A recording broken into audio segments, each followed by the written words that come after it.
Meus queridos e amados irmãos, os sucessivos erros do sumo sacerdote Eli e dos seus filhos Hofni e Finéias fizeram com que Deus se revelasse a Samuel e profetizasse em 1 Samuel 3,11 que faria uma coisa tão grande em Israel que qualquer que lhe ouvir lhe tinirão ambas as orelhas.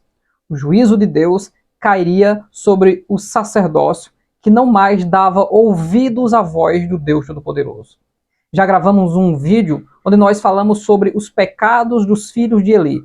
E neste vídeo nós traremos os 5 erros de Eli em seu ministério, que trouxeram todo esse juízo de Deus, não só para ele e os seus filhos, mas para toda a sua descendência sacerdotal.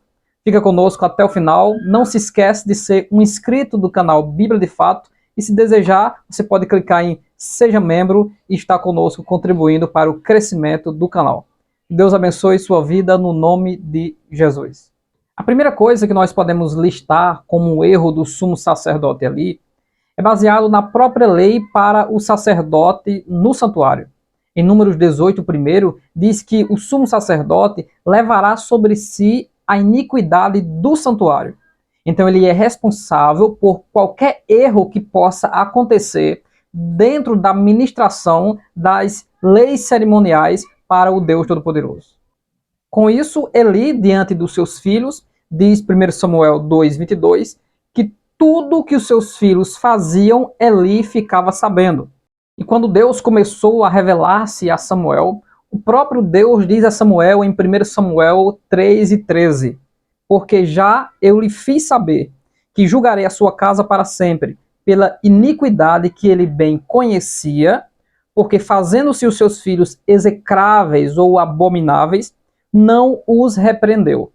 Então, o primeiro pecado que nós podemos listar do sumo sacerdote ali é que ele foi irresponsável em relação à administração do bom proceder dele e de todos os sacerdotes do santuário do Senhor.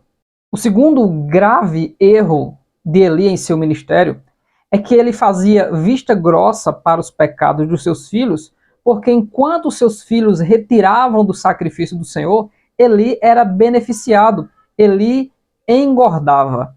Então Deus levanta um profeta, e esse profeta faz saber o pecado de Eli, no capítulo 2, versículo 29, e diz: por que dais coices contra o sacrifício e contra a minha oferta de manjares? Que ordenei na minha morada, e honras a teus filhos mais do que a mim, para vos engordardes do principal de todas as ofertas do meu povo de Israel. Então Eli está permitindo que essa corrupção no ministério aconteça, porque ele está engordando ou engordando, está subtraindo para si aquilo que não lhe pertence.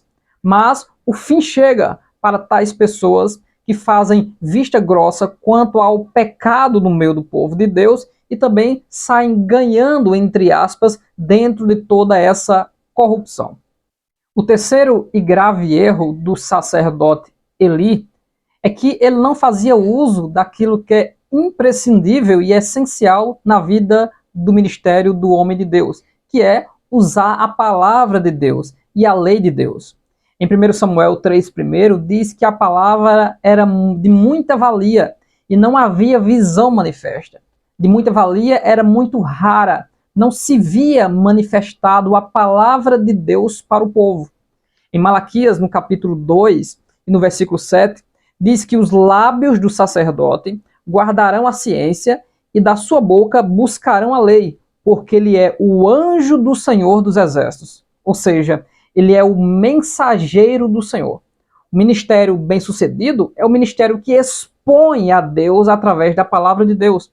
Não existe uma outra coisa que dê sabedoria, temor, destreza ao homem de Deus diante do povo de Deus, a não ser a palavra do Deus Todo-Poderoso. O próprio Paulo aconselha o obreiro Timóteo que ele maneje bem a palavra, corte bem a palavra e use a palavra. Se a palavra não for usada para confrontar e para consolar, trazendo esta moderação no ensino e na pregação, haverá morte espiritual. Por causa de toda esta apostasia do sumo sacerdote Eli, mais uma coisa grave acontecia e que ele não buscava reparar, que é, Deus não mais aparecia a ele. Ele não mais ouvia a voz de Deus. Não havia mais sensibilidade para ouvir a voz de Deus. Tanto é que no capítulo 3 e no versículo 9, Eli diz a Samuel: vai deitar-te, e há de ser que, se te chamar, dirás: fala, Senhor, porque o teu servo ouve. Então Samuel foi e deitou-se no seu lugar. Já no versículo 21, o texto diz: e continuou o Senhor a aparecer em Siló, porquanto o Senhor se manifestava a Samuel em Siló pela palavra do Senhor. Deus está trabalhando para que houvesse a substituição do ímpio e iníquo Eli para o homem segundo o seu coração, Samuel. Por isso que agora, antes que a lâmpada de Deus apagasse, de uma vez por todas diante do povo de Israel, Deus acende a lâmpada Samuel. Deus traz Samuel, que dá ouvidos à palavra, irá ministrar a palavra com destreza, pois a própria Bíblia diz que ele seguirá na direção do Senhor. O sacerdote que não tem comunhão com o Espírito Santo, ele não seguirá a direção do Espírito Santo. O sacerdote que não ora, que não busca a presença do Deus Todo-Poderoso para saber quais serão suas ações, o seu ministério é fracassado e fracassará. E assim foi o ministério de Eli.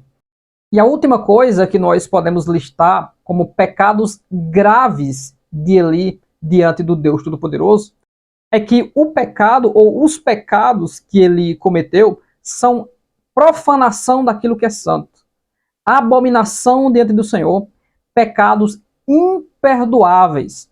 A própria Bíblia diz isso em 1 Samuel 3 e o versículo 14, quando o próprio Deus, dizendo a Samuel, diz: portanto, jurei que a casa de Eli, que nunca mais será expiada a iniquidade da casa de Eli com sacrifício, nem com oferta de manjares. Não há sacrifício para perdão dos pecados de Eli. Ele e seus filhos e toda a sua descendência será cortada. E ainda mais, o povo sofrerá por causa disso, e a própria descendência de Eli não viverá muito. Aqueles que estiverem vivos logo morrerão. Esse foi o juízo de Deus diante da profanação. O Deus que agiu no passado é o mesmo Deus que age hoje. Aqueles que não respeitam a ministração da palavra, que deve ser bíblica, a boa administração dos obreiros, das ovelhas e das finanças, o próprio Senhor, que é a cabeça do corpo, aquele que levanta quem quer e abate quem quer, ele mesmo trabalha na vida de cada um de nós para que o nome dele seja glorificado. Os ímpios não permanecerão na congregação dos justos, de maneira alguma. É Deus quem opera tanto o querer como o efetuar. Que venhamos aprender um pouco mais a temer a Deus no ministério através dos erros do sumo sacerdote Eli e fazer tudo para a honra e a glória do Senhor. Deus abençoe grandemente sua vida no nome de Jesus.